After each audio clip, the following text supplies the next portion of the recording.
بزرگ ایک قصہ سناتے ہیں کہ لڑکی کی شادی ہوئی۔ شادی کے کچھ ہی عرصے کے بعد حالات ناگزیر ہونے لگے۔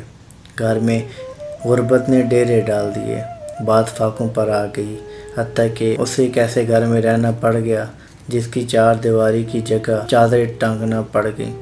وہ روز گھر آتی ہی اپنے شوہر سے یہ ایک ہی شکایت کرتی کہ میری چار دیواری کا بندوبست کریں تاکہ میری عزت محفوظ رہ سکے۔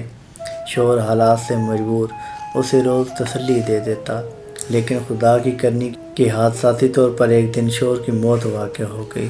انشورنس پالیسی والوں کی وجہ سے لڑکی کو ایک خطیر رقم کا چیک ملا، جس کی وجہ سے اس نے ایک خوبصورت گھر بنا لیا۔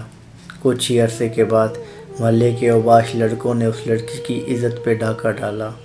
شور مچانے پہ محلوں والوں نے اس کی عزت کو بچایا۔ اس دن وہ بال پکڑ کر رونے لگی کہ اس کی اصل چار دیواری اس کا شوہر تھا جس سے وہ آج محروم ہو چکی ہے۔ سلام پہنچے۔